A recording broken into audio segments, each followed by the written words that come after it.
Hello everyone, welcome to business craft. आज का जो हमारा टॉपिक है वो है types of department in organisation और कंपनीज।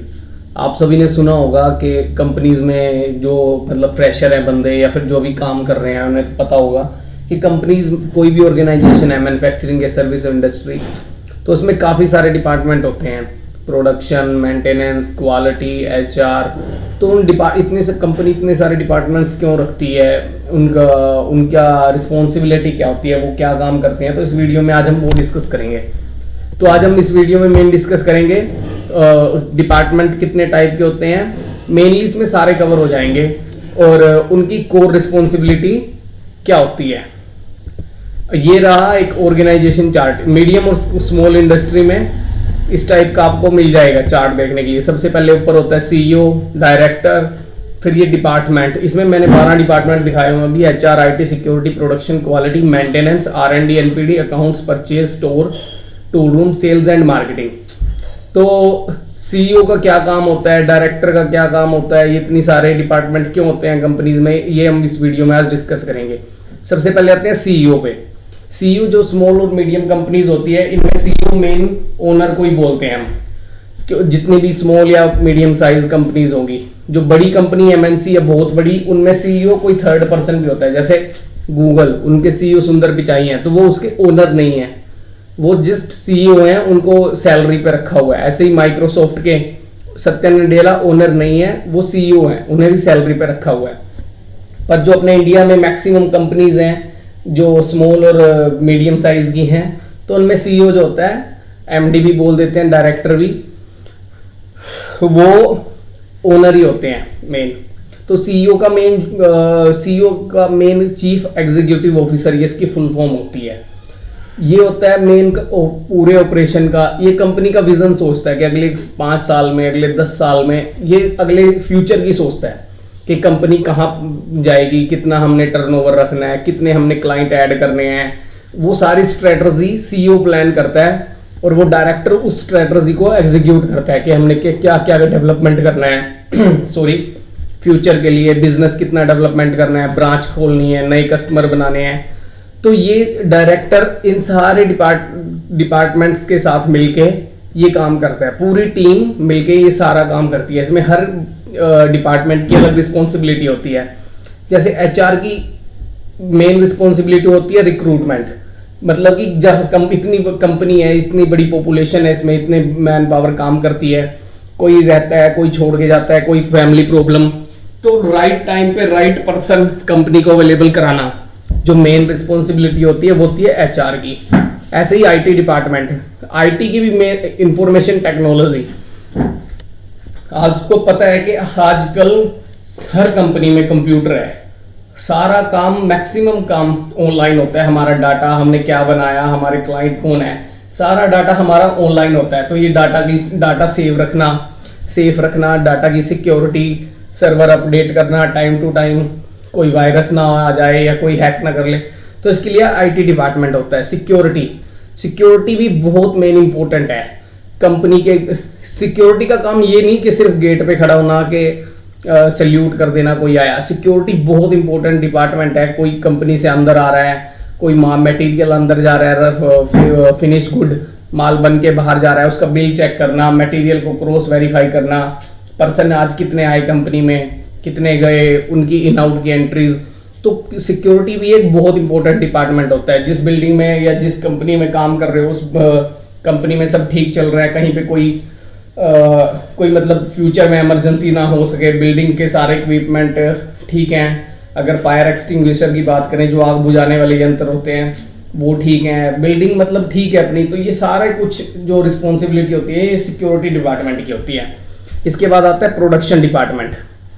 अब कंपनी को ऑर्डर मिलता है हर महीने के, जितने भी उसके क्लाइंट होते हैं, जितने भी उसके कस्टमर होते हैं, कि वो डिमांड बता देते हैं स्टार्टिंग में कि हमें इस महीने इतने चाहिए।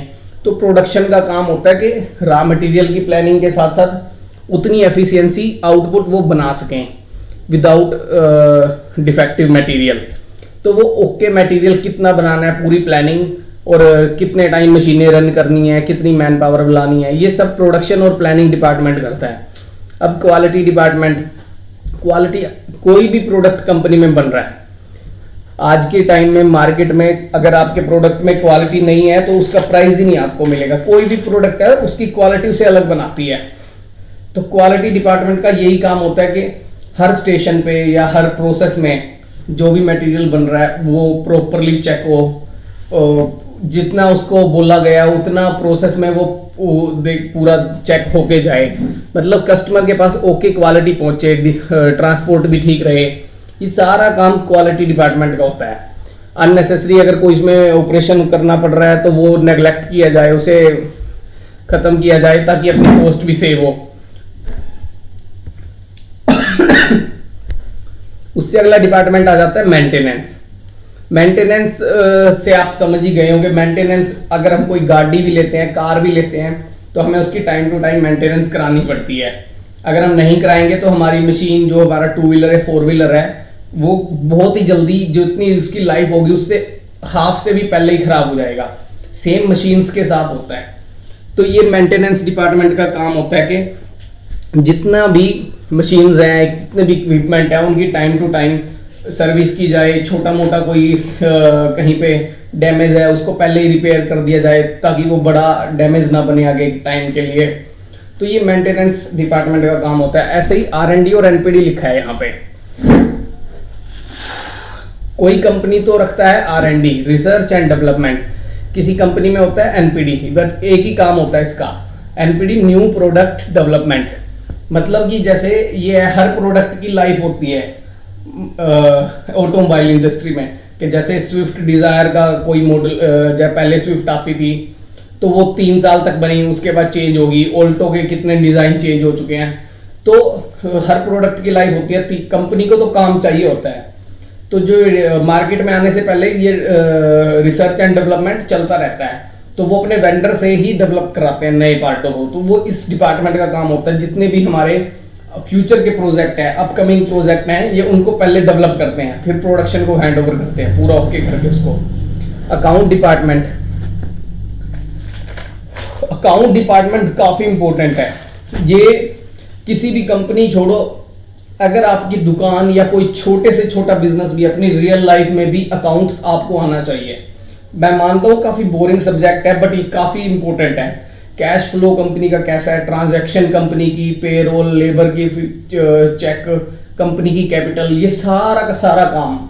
क्योंकि अगर कंपनी बैंकक्रप्ट हो जाए या कहीं पे कैश फ्लो ठीक ना हो, अगर ये चीज चेक ना की जाए तो काफी बड़ा नुकसान हो सकता है। तो अकाउंट काफी बड़ा डिपार्टमेंट है और इसमें रिस्पॉन्सिबिलिटी भी इसकी काफी है। परचेज डिपार्टमेंट, परचेज डिपार्टमेंट में क्या होता है, ये भी काफी हेल्दी डिपार्टमेंट है। परचेज में होता है सप्लाई किसी भी मटेरियल की, हमें जो रॉ मटेरियल चाहिए या कोई असेंबली करके मटेरियल बेचना है, राइट टाइम पे राइट क्वांटिटी में मटेरियल अवेलेबल कराना परचेज टीम का काम होता है। स्टोर का काम क्या होता है, स्टोर, अभी परचेज वाले ने पूरे महीने का अगर मटेरियल मंगा लिया या 2 हफ्ते का मटेरियल मंगा लिया, तो उसकी इन्वेंट्री, उसकी शेड्यूलिंग, कोई डैमेज तो नहीं है प्रोडक्ट, जैसे हमने कोई मंगा बाहर से मटेरियल मंगाया वो डैमेज तो नहीं हो गया, कितना आया है, अगर कम आ गया उसका दोबारा रिटर्न करना। तो ये सब कुछ काम स्टोर टीम का होता है। उसके बाद टूल रूम कुछ कंपनीज में होता है, कुछ में नहीं रखते। इसमें क्या होता है, जो कंपनी में जैसे ये NPD डिपार्टमेंट है, ये नए नए ट्रायल करता है, तो टूल रूम इसमें हेल्प करता है उनकी नए डाइज, नए फिक्चर्स बनाने के लिए। मशीन्स पे कुछ नई चीजें करनी है, कहीं से तोड़ के कुछ और बनाना है, तो ये सारा काम टूल रूम करता है। अब आता है सबसे मेन और मेरा favourite department, sales and marketing. Sales और मार्केटिंग इतना इंपॉर्टेंट डिपार्टमेंट है, बहुत ही ज्यादा। अगर आप प्रोडक्ट कोई बना भी लोगे, क्वालिटी उसकी जितनी मर्जी अच्छी कर दोगे, अगर आपने अपनी मार्केट की रिसर्च नहीं की, वहां पे प्रोडक्ट की डिमांड ही ना हुई, या फिर आपको डिमांड क्रिएट ना कर पाए, वहां पे अपने क्लाइंट नहीं कर पाए, तो आप ऑटोमेटिकली काफी लॉस में चले जाते हो। तो सेल्स एंड मार्केटिंग डिपार्टमेंट काफी इंपॉर्टेंट रोल प्ले करता है। इस दो ये होते तो अलग अलग हैं, बट काफी कंपनीज में एक ही रखते हैं इसको। इनमें प्रोडक्ट की प्राइसिंग, हमने उसका प्राइस क्या रखना है, डिस्ट्रीब्यूशन, कहाँ कहाँ पे उसको डिस्ट्रीब्यूट करना है, कहाँ कहाँ पे अपने नए क्लाइंट बना सकते हैं, हमारा कैसे सप्लाई रहेगी, प्लानिंग, मार्केट की रिसर्च, नेगोशिएटिंग कैसे करनी है प्राइस को लेके, इन्फ्लुएंस कैसे करना है मार्केट में अपने कस्टमर को, और बायर की नीड को अंडरस्टैंड करना टाइम टू टाइम कि अभी कस्टमर को, अभी ये जो हमारे क्लाइंट है उन्हें क्या चाहिए। तो ये सारा काम जो है ये सेल्स एंड मार्केटिंग डिपार्टमेंट का होता है। आई होप कि आपको ये बेसिक चीज़ें इसकी समझ में आ गई होंगी इस वीडियो में। तो थैंक यू बिजनेस क्राफ्ट को देखने के लिए। अगर आप नेक्स्ट भी जानना चाहते हो कि इनके इन डिपार्टमेंट्स के नीचे और कौन से डिपार्टमेंट्स होते हैं, इनके नीचे होते हैं, ये सब होते हैं डिपार्टमेंट हेड। इनके नीचे आ जाएंगे manager, senior engineer, engineer, operators, associate. तो अगर आप उन सब के बारे में स्किल्स क्या क्या चाहिए होती हैं जानना चाहते हैं तो मेरे को कमेंट करके बताएं। तो हम एक एक करके उन पे वीडियो बनाएंगे हर डिपार्टमेंट की डीपली। अगर आप चाहते हो कि क्या स्किल चाहिए, अगर मेरे को एचआर हेड बनना, क्या स्किल्स मेन मेरे को चाहिए, आईटी का हेड बनना है, सिक्योरिटी का हेड बनना है, प्रोडक्शन, क्वालिटी, मेंटेनेंस, तो आप मेरे को मैसेज करके बताओ, हम उसके रिगार्डिंग एक पूरी वीडियो बना देंगे। थैंक यू बिजनेस क्राफ्ट को देखने के लिए। प्लीज सपोर्ट करते रहिएगा। Thank you.